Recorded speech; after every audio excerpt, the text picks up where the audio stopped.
Okay, nice. so let's get into those seven points. And you referred to this as like the, what did you call this? A bioenergetic Yeah, the environment? bioenergetic state. Okay, so let's define that first. Yeah. Like, what do you mean by bioenergetic state? Okay, so back when I was in college, I actually went to USC to study cells in a petri dish. And there are, I study these lung cells, and there's two types of lung cells. One is the type 1 cell that basically lines the lung, participates in gas exchange. Then there was a type 2 cell, which was like a stem cell that could turn into type 1 cells, and it also helps secrete something called surfactant, which keeps the lung moist. Well, we studied how these cells behaved in a petri dish, and we started to learn, okay, well, when does this one cell differentiate into another cell? How does the cell behave? Mm-hmm. Well, when we started to change the nutrients in the medium, they started to behave different. We started to change the temperature. It's hard to shift its behavior in terms of how rapidly it divided. We changed the light, and it started to change. So it turns out what determines the behavior or the state of a cell is not actually the DNA, but it's actually all the energetic environment that's around it that determines how the cell behaves. And that DNA is constantly listening, again, moment to moment with all that energetic environment, right? And what controls that environment? Everything, because your DNA is constantly listening. But to learn everything and think there's an infinite amount of things that affects your cells isn't going to help you or me. But there are actually 7 main things in the book: sleep, nutrition, movement, emotional and stress mastery, relationships and purpose, our thoughts and mindset. Those 7 things is the 80-20 rule or the 90-10 rule as to whether or not you can be in the thrive state, which gives you access to optimal health, longevity, and peak performance, or if your cells think you're in stress because you haven't mastered those 7 things, they think that you're in actually a stress or danger state. That's when inflammation increases, immunity decreases. That's when you have chronic symptoms. That's when you get chronic disease. This totally supports the studies on longevity, where they'll notice that people in this particular part of the world live on average 10 or 15 or even 20 years longer than people in this part of the world. It must be their genetics. Then what they'll do is they'll follow their offspring that move to a different part of the world. Within one generation, their lifespan matches the place that they live, because as soon as they start to follow that particular lifestyle. So it wasn't the genetics, it was all the other stuff. So how did we distill down to these 7? Was it something that you were watching with the cells when you guys were studying them, or how did you distill down to these 7? Well, so when I was studying the cells, it was really one of the earlier, at least for me in my career, knowing that the environment is actually what controls the cellular behavior. Then I started, as I healed myself, I started to do more work into epigenetics, studying telomeres, working with epigeneticists. And you'll notice now, a lot of people are like, well, what's the cure for depression? Oh, sleep, exercise, nutrition. Oh, what's the cure for, diabetes? Well, sleep, exercise. Yeah. You started to study all these things, and you started to see patterns, like the root cause of a lot of these things. So here we are. So our individual cells make up tissues, make up organs, make up organ systems that make up who we are, right? So we want optimal health and longevity and peak performance. Well, we need optimal cells for that. When our cells start to break down, if our cells are suboptimal, that leads to suboptimal tissues, suboptimal organs, suboptimal systems. If you have a suboptimal cardiovascular system, atherosclerosis, heart attack, stroke. Suboptimal endocrine system, diabetes. Suboptimal immune system, you get cancer, autoimmune disease. So that's what determines whether or not we're on the positive side of the coin of optimal health, longevity, and peak performance, and not is mastering that bioenergetic state. All right, let's start with the first one you mentioned was sleep. Yeah. So let's talk about that one for a second. Why? First off, I think it's widely understood, or I guess common knowledge, that in modern societies or modern times, we tend to suffer from poor sleep. Why? Why is sleep such an issue? How, and was it better in the past? It was certainly better in the past. I believe it's our modern lifestyle and how we're living our life that people are programmed to not do things that we were naturally meant to do as human beings, right? Beginning with sleep. Why are people not sleeping so much? Well, there's a lot of chronic stress that's out there. We've got a lot of blue light now that suppresses melatonin. So people aren't sleeping very well because of that. And so why is sleep so important? Well, sleep is one of those things that is important for our circadian rhythm, right? So when we sleep, our body rejuvenates. We get rid of a lot of toxins that are in our central nervous system. and we get replenished. And it also resets our circadian rhythm, which is the master clock that our hormones use, right? So when your hormones are off, try losing weight. That's not going to happen, right? Our hormones drive everything. So if people aren't sleeping very well, your body's going to think you're going to be in a stress state. You have a chronic elevation in cortisol. Everything kind of like falls apart. Yeah, you know what's interesting about that, about sleep, is that you think it's on its surface, it's evolutionarily disadvantageous to sleep, right? You're 8 hours, you're not doing anything, you're super vulnerable to attack, something can kill you. Why do we sleep? Obviously, it's that important. Yeah. Otherwise, evolution would have figured it out and we would have stopped sleeping by now. So it's super, super important. You mentioned chronic stress. Now, I think when I go back, I'm going to play devil's advocate, right? It must have been super stressful 5,000 or 10,000 years ago. I got to watch out for predators and food's hard to find, and maybe a tribe attacked us. What's the difference between the stress then and the stress now? What do you mean by chronic? Well, that's a great question. So back in the day, we got stressed when there was a saber-toothed tiger behind us, or when the neighboring village was about to come attack. That was stress. When they weren't around, we went back just like the animals. When there's a lion around, they get into their parasympathetic state. They run away, and then they'll go back to grazing. Stress this day. Who's the saber-toothed tiger today? A bad text from a friend, right. Or like a Twitter post that's like, and they happen all the time, right? Yeah, or somebody cutting you off on the freeway. Yeah. All those things are acting like that saber-toothed tiger to you. And the thing is, the stress response is a good response because it will increase your heart rate and increase blood flow to your muscles so that you could run away from an actual threat.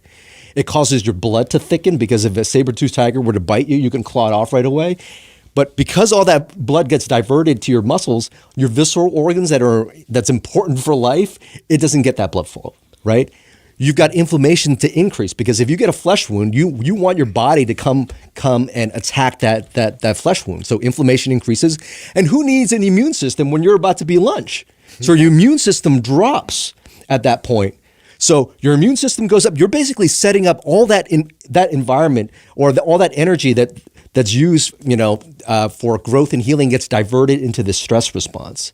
And because we are chronically, responding to that stress, our body is not, meant to handle that stress day in, day out, all day. That's right. The problem. And then, of course, how can you sleep when you've got this kind of chronic?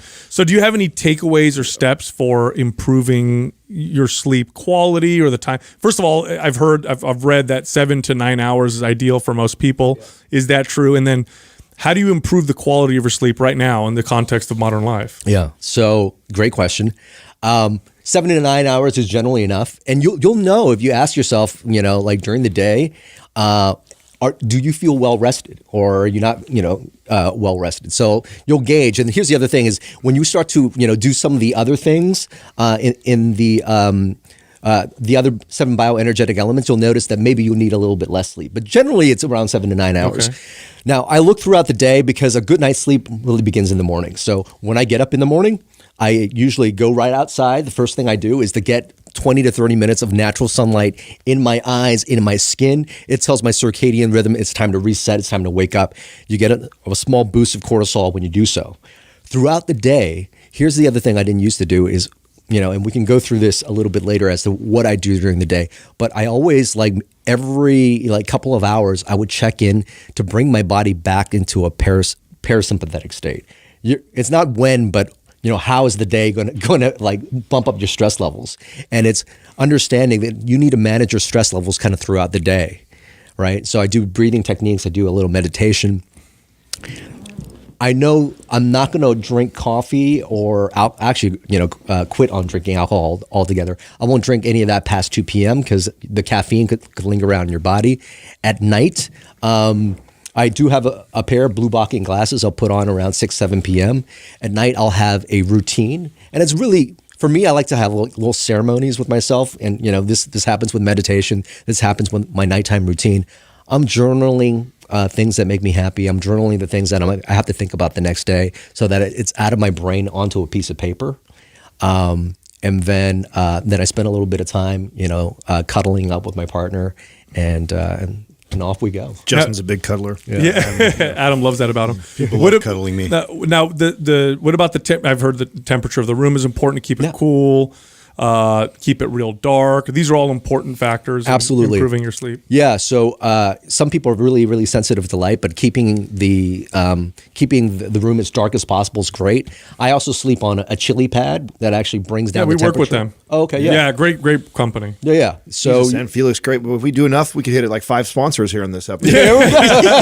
We're on a roll. Yeah. No, it makes a big difference. A question that I have just around sleep is revolves around snoring or sleep issues. Now, short of getting a sleep study, because I think that's ideal, right? You go do a sleep study, but you got to sleep in a lab. They watch you do the whole thing. Are there signs to look out for to see if maybe you're not getting enough oxygen while you're sleeping, or maybe you're having issues with that? You might have apnea or something like that. Yeah. Well, certainly. A few things. One, are you tired during the day? All right. So that's a good question to ask. 2, if you have a partner that is sleeping with you that's actually, observing you. Are you snoring a lot? Are there times where they're like, oh, you know what? It seems like you can't catch your breath. You would snore and then you would stop breathing for a little bit. Crap. So that's I thought my wife was just complaining. Right. The other thing you can do is relatively cheap. You can actually get a finger oxygen saturation level. Right. You can get those for less than $10, and you could wear that and have somebody else observe what your oxygen levels are at night. I don't know that. But those things, daytime sleepiness plus snoring or somebody observing that you're not sleeping very well, that should maybe, hint that maybe you should Now, go ahead sleep and get a formal positions, sleep does study. that matter as much, or is this just a personal preference? It depends on each person. So depending on your anatomy, because the problems that people get with sleep apnea is if you happen to have a lot of tissue in your soft palate, and if you happen to have a pretty thick tongue and maybe a thick neck like I did, certain positions will, obstruct that airway a little bit more. So you kind of have to experiment. You know what I found interesting about that? This is not it's more common in people that are obese and overweight. Yeah. But I actually have a client just got a sleep test, and Christine, you guys know she's in phenomenal shape, Yep. and actually she has severe sleep apnea. She had no idea. Believe it or not, building a muscular neck, I've heard can contribute to that. So it's kind of interesting. That's very interesting. Okay, so after sleep, which I agree is extremely important, what would be the next one that you? Okay, so the next thing is nutrition. Nutrition. All right, let's talk about that. There's lots of controversy around nutrition. We deal with this all the time. What are the staples in nutrition from a health longevity standpoint? Can we first address though, like how much knowledge most doctors have in nutrition? Yes. Coming from Close a doctor? to nothing. Okay, We got nothing in medical It's school. like a semester, right? No, it wasn't even a semester. Wow. I don't even remember getting a lecture. I mean, I skipped some lectures. Don't you find that, I just find that crazy or ironic, or is it our fault as a mind-blowing. society just to assume that doctors have all this nutritional? That was, as a trainer, that was one of the hardest things, being a 23-year-old fitness trainer, and then I've got doctors that were giving terrible nutrition advice to my clients, and then of course I lose that battle all day long because I don't have the PhD. Yeah. So looking in front of the camera now, look, the traditional MD doesn't get a lot of training, and fortunate to have podcasts like this, that people start to understand, how important nutrition is to your health. And we didn't get that. And so I had to do all that training after I got disease and start to understand, what I need to put in my mouth and how important the role is. Nutrition in terms of food is medicine. Share that journey then. What was that like for an MD, educated person, and now you're going to start heading down the nutrition path? Did you have some pitfalls? Did you try some specific diets, or how did that all come together for you? Yeah. So it initially just started not doing the SAD diet, which is the standard American diet, right? So I actually went vegan for a little bit, and that actually improved my symptoms, but only to a certain point. I started to find out, to discover that I started to get a little bit tired and things like that, and my body was craving the protein. So I went vegan for a little bit. Then I started to take in meats again, but then I started to take in the quality meats.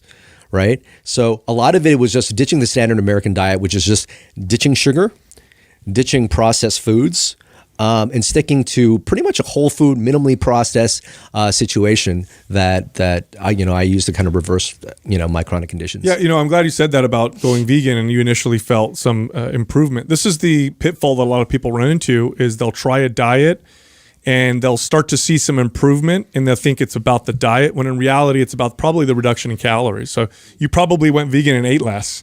And eating less, typically, if you're eating in a calorie or you surplus eliminated before. some crap that you Yes. That's the main That's thing. normal. Yeah. That's I think right. most people are just eating crap. That's what it is. So limiting the crap. That's my experience. My experience, I would tell a client that you would fall in love with any said diet. It could be the vegan diet, carnivore diet, paleo, whatever. And, oh my God, so magical. It's like, well, let's look at what you were doing before. You're not eating donuts anymore. And what you do now. And it's more likely that you were doing something that was probably a gross offender and your body didn't like. Right. And now you're not, more so than it is this magical diet. Are there general things around nutrition when it comes to creating this positive bioenergetic state? Yeah, I think that the key things are, like I said, getting rid of the sugar, getting rid of the processed foods, including good healthy fats, coconut oil, avocado, olive oil is good. The meats that you choose, I think, are going to be important because there are meats, industrial raised meats, that are going to be more inflammatory than meats that are like grass-fed or sustainably, raised fish, pasture-raised chicken and pork. You mentioned coconut oil. It's super high in saturated fat. Yeah. So, and now we've talked about saturated fat and some of the myths surrounding it. So, why recommend an oil that's so high in saturated fat when we're told so often to completely avoid? At least we were told so often to avoid that. Yeah, well, we were told, to avoid that because back in the day, people really thought that LDL was the main issue in terms of, cardiovascular events. That story is starting to change a little bit. So saturated fat will raise your LDL levels, and I noticed that as well. But one, I found I was more satiated when I ate more saturated fat. It will bump up your LDL levels a little bit, but people need to dive in a little bit deeper. If your LDL goes up, there are factors that are more important than just the LDL alone. How fluffy your LDL particles are make a big difference. So if you have nice fluffy LDL particles, that's not atherogenic. Your particle number is going to be super important as well. So if you've got lots of very tiny particles, they are more atherogenic than when you have a lower LDL number. So all these things play an important role. So I mean, people were demonizing saturated fat before because they didn't want to demonize sugar at the time. Oh, yeah. I know the sugar industry, actually, that came out that they actually spent money on that. Yep. There was a famous study, too, where they took a group of, this was actually quite controlled, where they took a bunch of people, cut out their saturated fat intake, replaced it with processed vegetable oils, and they did lower everybody's cholesterol. Then later on, when they followed them along, they actually saw their mortality increase. So they had lower cholesterol numbers, but they had higher mortality in this particular study. Yeah, I think they were using corn oil. Yes, they were. Yeah. So very interesting. So I think the story with LDL is a little bit incomplete, and we're starting to understand it's not just the LDL alone. Yeah, that's cool. And I will say this. You mentioned this earlier about pharmaceutical companies driving a lot of what we learn. We have a drug that very reliably lowers cholesterol, and I think that's part of the reason why we've placed so much focus on cholesterol, because we have an easy solution. Oh, high cholesterol, take this pill. And there are some benefits in certain situations. The studies are quite clear on that, but I think it's so much more complex than that, right? It is absolutely more complex than that. And just to let people know, I mean, a couple years back, I was thinking, we should put this, everybody should be on this. I've heard that. Put statins in the water. Yeah, it'll lower your cholesterol levels. It's also kind of like anti-inflammatory, but people don't tell you that years of taking it will affect, your muscles. It can, cause, esophagitis. It will cause, muscles to kind of leak. Cause your muscle to be inflamed. So it's not, if you got early stage and your cholesterol is just a little bit elevated, go the lifestyle route. If you got a heart attack and you've got tons of plaque, okay, fine. Maybe start there and also use the lifestyle stuff. All right. So we sleep, nutrition. What's next? Movement. What you guys do, movement. Yeah. We probably don't need to go into too much detail because your people. Well, I'd love to hear from you more specifics about movement. Now, I'm looking at you. You obviously work out, and it looks like you do some resistance training. Yeah. Are there better forms of movement versus others? In other words, if someone only has a couple days a week to devote to exercise, are there some that you found to be more beneficial than others? Great question. So I think as we age, including some kind of resistance exercise, whether it be weightlifting, whether it be using your body weight, is so important because sarcopenia, or the lack of muscle mass as we age, is a big indicator of not doing so well when you get a little older. Having more lean muscle body mass actually is tied to longevity. So that's super important, particularly as you get older, even when you feel like you're a little bit weaker. I like to include sprinting a week, doing an all-out sprint, and occasionally throw in some high-intensity interval training. Oh, very cool. So that's the movement part. What's next? The next part is emotional and stress mastery. Okay, so this one's interesting, right? Because most people suck at it. That's yeah. Well, also because I think people think that stress mastery means no stress at all, but stress is important too, right? Like exercise is a stress on the body. You have to have that stress, right? Getting sunlight that stresses your skin out a little bit and your body out, but there's obviously positives to it. What do you mean by stress mastery? Yeah, so it's understanding that there are emotional states that lead to inflammation. So there's basically a couple of emotions in our body, right? And if your body thinks you're in stress, what happens? It turns on the stress or danger response. There's actually a gene sequence that's in your DNA that whenever it senses that your cells are in danger, it'll turn that on. And what happens? Everything we talked about with the saber-toothed tiger, right? Mm-hmm. Inflammation goes up, immunity goes down. Long term, that sets you up for chronic symptoms and chronic disease. So emotions like anger, like fear, like worry, like anxiety, like resentment, all those emotions, those low vibrational emotions, actually causes that stress response to turn on.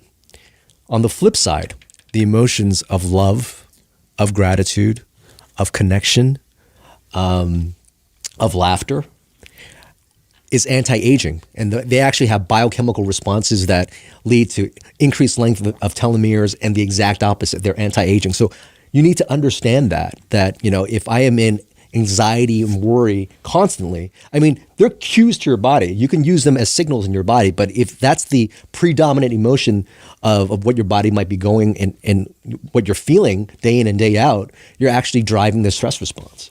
You know, Dr. Vu, I'm going to make a statement I'd love your comment on or your feedback on. So, yeah, I think about this a lot. Like, why is it so easy and natural for us to experience those negative or unhealthy emotions? And why is it so challenging to find sometimes those positive emotions?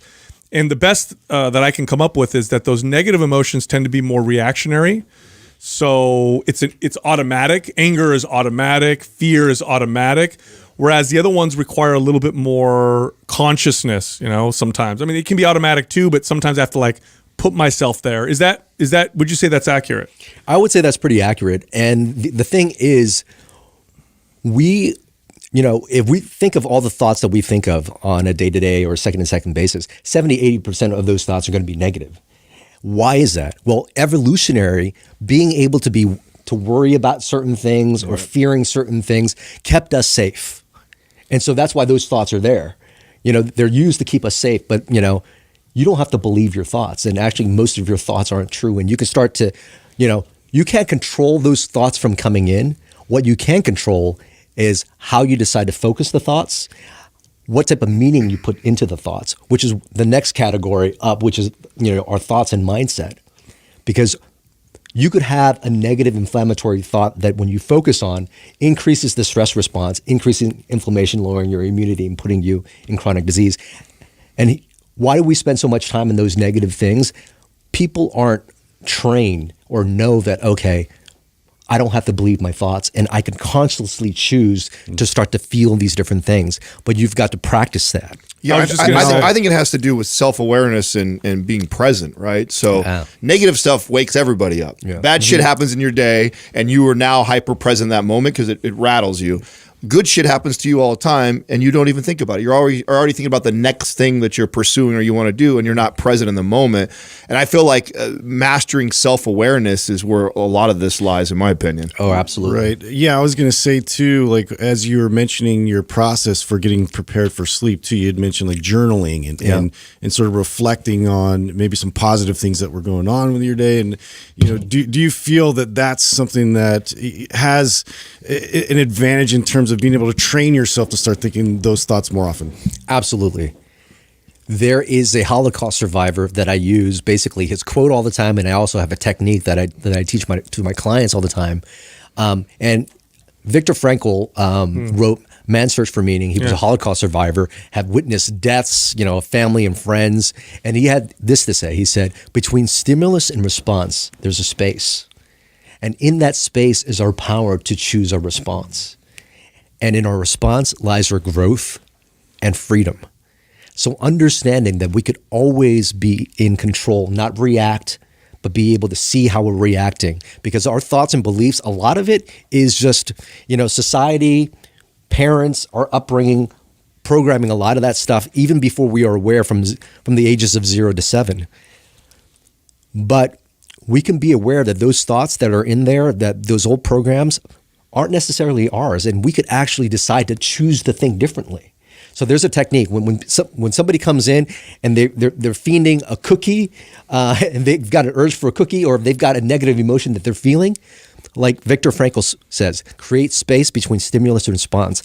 So I take 10 deep breaths in and out, in through my nose, out through my mouth. What that does is it'll activate your vagus nerve and it'll put you in a parasympathetic state. So whatever that is, that craving or that negative emotion, it'll actually drive that down. In that space where you choose, you act, which stands for awareness, choice, and then take action. Have the awareness, oh my God, okay, there's that craving again. Or like, oh, there's that negative thought again that's driving this negative feeling. Oh, I don't have to believe that thought. So having that awareness first.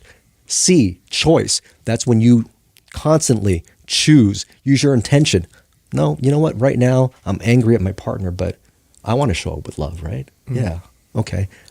I want to be a compassionate or a generous lover. Okay, cool. Last thing, take action. From that new space, okay, I want to feel this way. All right, cool. Let me then act differently. If you do that over and over and over again, you're going to train your body. I don't have to react of what my lower brain system says. I can choose something different. Now, that's the power there. Speaking into into your medical profession, have you noticed the placebo effect? Have you noticed people coming in with a belief system and a positive outlook in terms of their success rate? Have you noticed any kind of substantial difference between somebody's attitude, going through and their outcome? Yeah. Absolutely.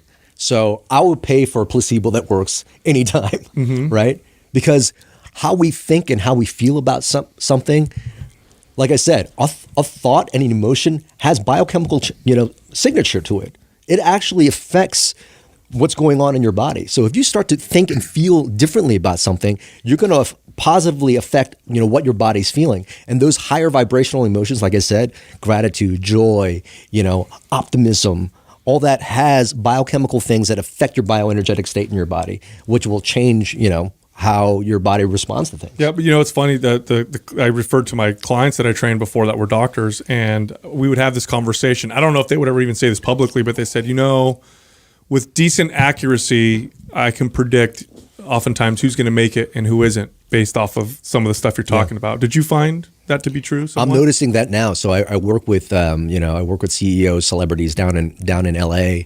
and you can feel from their energy kind of where they're at. Wow. Right. Interesting. This conversation reminds me of, we had a conversation with a friend of ours, Paul Check. And we talk on the podcast quite often about the wisdom in some religions, right? Just the spiritual, regardless if you're a religious person, you believe in all of their stuff, some of the wisdom that is there. And I remember the first time that we were hanging out with Paul, who's not a religious person, and he looked like he was praying before he ate. And I remember Sal kind of calling it out, being like, wait a second, I thought this dude's not religious. What's he doing praying? And it really is the practice of creating that space before he decided to eat the food. That's all he was doing. Which explains a lot of the value of prayer, which exists in all spiritual practices. Absolutely. It's, whether pray before you eat, it's like, well, you're practicing gratitude. You're creating space, which probably prevents you from overeating. You're also finding your way into that parasympathetic state. You're thinking about, is this food going to serve my body? Is it an ideal choice? And but a lot of times we eat reactive. Yeah, sometimes I'm hungry. It's the first thing you grab. You just start shoving. How many mouth. fewer Pop-Tarts would you eat if you paused before you ate the Pop-Tart to pray or whatever? Before creating little tiny ceremonies really allow you to really take control of the moment. And put some intention. I used to just eat on the go, right? I only had 10 minutes between I had to run between patients, grab something on the go and just shove it in my mouth without thinking. Being able to do that I'm not religious, but I do sort of pray and I have this little time. When you put yourself in that parasympathetic state, you release you reduce the cortisol. You also cause your gut to be healthy, to absorb all the nutrients coming in.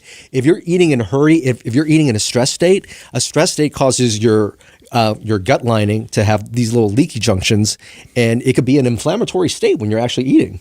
So some people argue, like, is eating a McDonald's in a calm state better than eating a very healthy meal in a stress state? We don't know. It also reminds me of one of the hacks that I figured out as a trainer when you're trying to help somebody through nutrition, right, and have better behaviors. One of the most basic pieces of advice I'd give them before we'd start getting into macros and getting real technical with their diet, I would just make a simple rule of when you eat, no phone, no TV.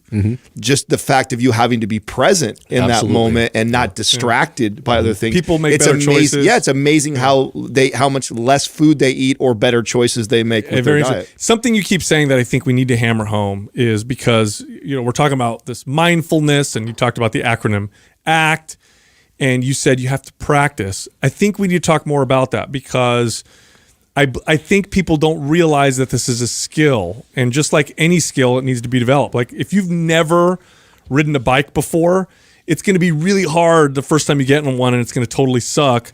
So practice. You got to do this often. It's not going to work the first 15 times you do it, right? Oh, yeah. No, and I'm constantly practicing. Every day I'm evolving. Every day I'm like, oh, there's that shitty thought, telling me I'm not enough again. There's that stress going on again. And I have to constantly practice. And sometimes I'll let myself indulge. I'm like, you know what? I know a lot better, but I'm going to be pissed off for 5 minutes. Right? And then I'll get into a practice of bring myself back together. But it's constant practice. That's awesome. All right. So that was the mindset one. And then we get into relationships. Yeah. Okay. So I read an interesting study, actually brought it up on the show, and it blew everybody's minds. And I loved it because it really talked to the fitness addicted, orthorexic type people that we see so much in the fitness industry. Something that we all observed working in the fitness industry is that we saw some of the worst relationships with food and body image issues in the fitness space, worse than I saw in the everyday population. So the study was, I believe it was out of Stanford, and they showed that having poor relationships in your life was as bad for your health as, I think, smoking a pack of cigarettes or something like that a day, or 10 cigarettes a day, or something along those lines, which is crazy, right? We know how bad cigarettes are. Having poor relationships, you could have the perfect diet, perfect everything. Those poor relationships, it's like you're smoking a bunch of cigarettes. So when you talk about relationships, what do you mean? What are good relationships? What are bad relationships? How do you foster the right ones? Yeah. So, relationships basically, amplify any type of energy that you might have. But, we are social beings. And there was actually a study done that's still ongoing. They actually started a study back in 1946, and they studied basically, Harvard-trained people versus people in the inner city, and they looked at their life and their lifestyle, and they concluded, that it wasn't like cholesterol levels and things like that determined the overall health and factor. What they had noticed that the people that were able to cultivate good, positive relationships are the ones that got the most health benefit, less disease and things like that. So good, healthy relationships are relationships you work on that actually put you in those positive emotional states that relationships, the people you can count on. But there's also relationships that can put you in those negative emotional states. Mm-hmm. There are toxic relationships that will put you in anger, resentment, fear, worry. And it's also being responsible. How am I contributing to this? Do I need to forgive? And it's working those things out because it's those emotions that you spend a lot of time with. And again, emotions lead to biochemical changes that affects how your cells are. So being in relationships can really cultivate those higher emotional states that we have. So fostering those things are important. This is a tough one too, because we tend to attract people that protect us from our insecurities. So it's really tough for somebody who's in it to try and evaluate their relationships on, are these people good for me? What a great point. Like, you don't want to deal with your drinking issues, so you make friends with people who also have the same drinking issues. Yeah. When you were going through all of this and you got to relationships for yourself, did you have to cut some relationships out of your life? I did. There were relationship. Back in the day, there were friends in college that were just party buddies, and we used to always go out and party, and they we went through a lot together, but that's all the relationship was based out of. And as I was starting to notice some changes in me, and I started to say, well, maybe alcohol isn't something that's serving me on a long-term basis. I found myself not, enjoying the things that they enjoyed.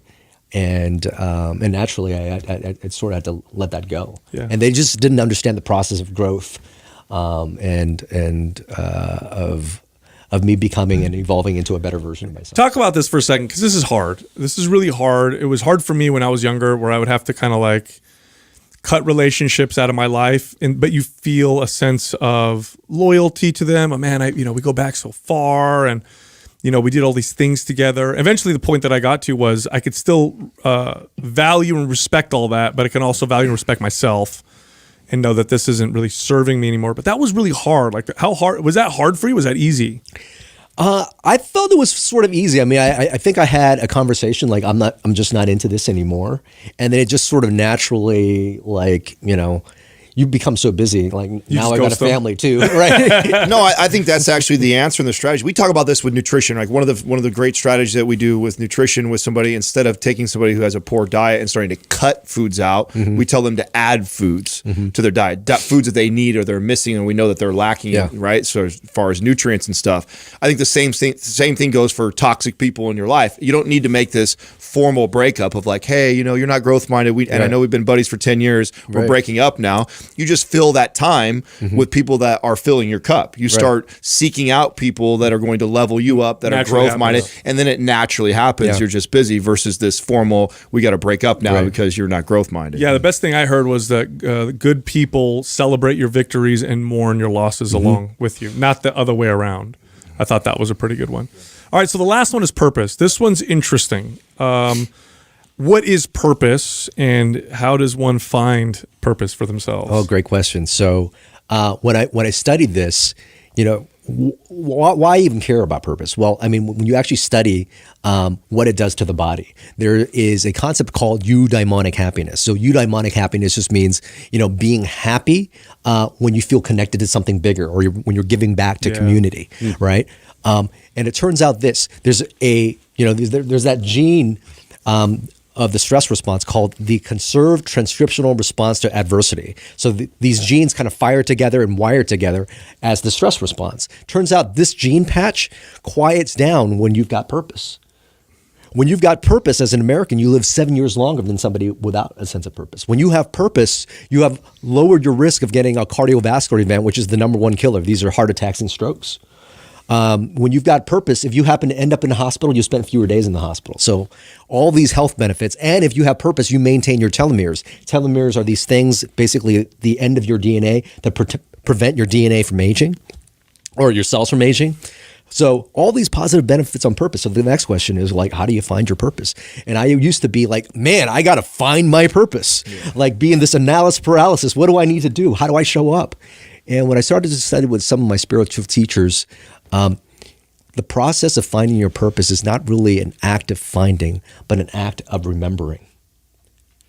And it's remembering. When I look at my nieces and nephews, when I look at my daughter now, there's this state of natural joy that we have as kids. And that's just a very natural thing. And within us, programmed in our DNA, are the things that bring us joy that maybe we forget along the way because somebody said, that's not going to make you any money. That's not the correct career path for you. So you lose that authenticity and you lose access to those emotional states. But those emotional states are programmed in you already. So it's finding and remembering those things, because those things are your passion. And if you could share when you could share your passion with the world, with your neighbor, with your family, that community aspect, that's purpose.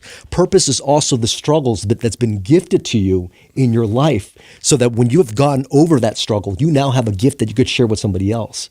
For me, it was me having chronic disease as a medical doctor that I could now talk about overcoming and what it took to overcome that. Your purpose is you.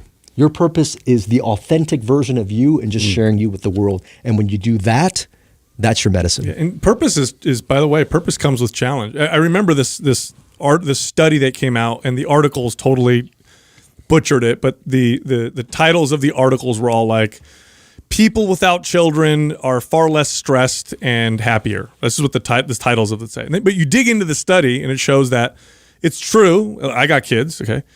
Not having kids, definitely less stressful. It's definitely less expensive. That's totally true. It's definitely there's more leisure time for leisure activities. But what they didn't tell you in the study was that people with children have a much higher sense of purpose. Very different than just being relaxed and not stressed, right? Purpose is a bit of challenge. It's like some of the most driven people you'll ever find are people that earn no money and volunteer their time. And it's usually because it's driven by, their sense of purpose. So is there a difference between joy and happy? Is there a difference between? Yeah, what is joy? Because you use the word joy. What is Right. joy? Like, why use that word? Joy is a emotional state that kind of leaves a little bit amount of serotonin, dopamine, and oxytocin in your body that makes you feel a certain way. Yeah, when you say joy, it feels different to me than just being happy. It feels very, very. It feels much more fulfilling. That's why I asked. I see. That particular question. Yeah. I have a question. You mentioned spiritual, and something that is, I think, accepted by a lot of spiritual leaders is that as humans, we have this natural desire to worship something. Do you subscribe to that? Do you believe that we are all driven to worship something? And even if you're a non-religious person and you don't believe in God, there is something in your life that you are worshiping. Yeah, I don't know so much about that. I would probably at least say that there are certain things that drive a lot of people. There are certain things that that people is their reward, and they'll base their life towards that thing. Yeah. For some people, it's So like going to be money. Yeah, exactly. Money, Money, power. Yeah. Excellent. Okay, so those are very